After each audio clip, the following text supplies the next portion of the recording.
যদি আমাদের যে নদী ভাঙ্গন এলাকাগুলো আছে, দেখেন মালদ্বীপ এটা কিন্তু একেবারে সাগর, ঠিক আছে? এটা সাগর, সাগর উপরে আল্লাহর হুকুম বা আল্লাহর সৃষ্টি, সুন্দর, শুকরিয়া করে আলহামদুলিল্লাহ। কিন্তু এখানে সরকারিভাবে যে পাথরগুলো যেভাবে সারি সারিবদ্ধভাবে দেওয়া হয়েছে, এখানে দেখেন পাথরগুলো কীভাবে দেওয়া হয়েছে। এটা একবার চিন্তা করুন যে যদি পাথরগুলা আমাদের যে নদী ভাঙ্গন এলাকাগুলো আছে ওইখানে ছোট ছোট বলক আছে না, বলকগুলো না দিয়ে যদি এইভাবে যদি তারা যদি পাথরগুলো দেয়, আমার বিশ্বাস ওই এলাকার আর নদী ভাঙবে না, বা নদী ভাঙবে না, নদী ভেঙে মানুষের বাড়িঘর নিবে না। কারণ বা ঢেউ আসি পাথরের সাথে বাড়ি খাইবে, ঢেউ আসি পাথরের সাথে বাড়ি খাইবে, প্রতি ঢেউ যখন বাড়ি খাইব তখন এটা পাথর তো আর ক্ষয় হয় না বা ক্ষয় যাবে না, ঠিক আছে? তো যাই বলেন না কেন, মাটিতে বলক দিয়ে এগুলা এক বৃষ্টির লগে ওইলা মাটি দিয়ে বাংলাদেশে মাটি দিবে, এখন বৃষ্টি বলক দিয়ে বৃষ্টি হয়ে মাটিগুলো নেচে জড়ি যায়, এরকম না হারে। যদি এরকম যদি উন্নয়ন যদি বাংলাদেশে যদি মানে সরকারিভাবে যদি এরকম যদি পাথর দিয়া সুন্দরভাবে কাজ করে ওই এলাকার এমপি বা মন্ত্রী যে কোনো লোক দায়িত্বশীল কাজ করে, তাহলে ওই এলাকার লোকে ওই লোকটাকে সারা জীবন মনে রাখবে, মৃত্যুর পরে হয়তো তার জন্য দোয়া করতো। কিন্তু এখানে দেখেন নদী ভাঙ্গন আর কত মানুষ, কত পয়সাওয়ালা মানুষ কিন্তু পুকুর হয়ে যায় একমাত্র বাড়ি ভাঙ্গনের কারণে, নদী ভাঙি সব নিয়ে যায়।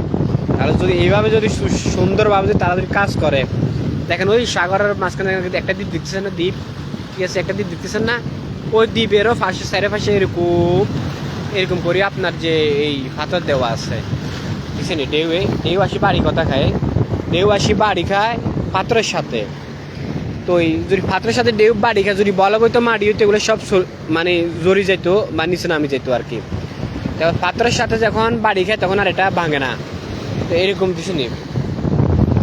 এখন আমগো দেশে যদি যে বিপদে যারা সাগরের পাশে যাদের বাড়ি বা নদীর পাশে যাদের বাড়ি, তারা যদি অন্তত এরকম করে যদি মানে তাদের বাড়ির পাশে যদি বা তাদের ওই এলাকায় ওই অঞ্চল ওই জেলায় ওই বিভাগে যদি এরকম যদি সাগর ফাড়ে যদি এই সুন্দরভাবে পাথর দিয়ে যদি বা সারি সারি পাথর দিয়ে যদি এইটুকু সামান করি, তো মানুষ মাছও খাইতো, দোয়া করতো, বর্ষণ করতো, গরিব দুঃখী বড় লোক মানুষের আর বাড়ি ঘর শত শত কোটি টাকার বাড়ির সাগরে চলে যেত না। আমাদের তো আমরা সবাই কিন্তু প্রচুর জ্ঞানী, কিন্তু ক্ষমতা পাইলে আমরা তো ক্ষমতা কাজে লাগাই না। এই সমস্যাটা আমার ওইখানে, যদি আমরা এইভাবে কাজে লাগাইতাম বা এরকম যদি বা দিতাম, আমাদের যে নদী ভাঙ্গন এলাকা, আমি শুধু নদী ভাঙ্গন এলাকা যে নদী বাড়িগুলো ভাঙে, জায়গা ভাঙে, ওইগুলো ওই যে লক্ষ্মীপুর, রায়পুর, রামগতি, আলেকজান্ডার, ওই উত্তরবঙ্গে বা বঙ্গোপসাগরের পাশে সাগরের ঢেউ ঢেউ ঢেউ এইভাবে বাড়ি খাইব। আইল ন বাঁধে যদি এইভাবে বাঁধে, আমাদের ফেনীতে যে কি বলে এখানে যে বন্যা হয়, ফুলগাছির ওইদিকে বন্যা হয়, বেরিবাদের এই পাশে যদি এরকম যদি বেরিবাদের ওই পাশে যদি এরকম যদি পাথর দেয়, তাহলে ওই বালুখো মারখো এই মাটিখোর যে বাটপারগুলো আছে ওরও কিন্তু আসলে এরকম সাহস করবে না যে পাথর নিয়ে খাবার মতো। আর গ্যারান্টি নাই পাথর ভালো পাথর খাই গেলে বলে বাংলাদেশের সমস্যা তো ওই জায়গায়। আমার একটা বিশ্বাস, মানে এরকম সুন্দর করে সারি যদি দিত, তাহলে আর নদী ভাঙ্গনটা অন্তত হইতো না। দেখেন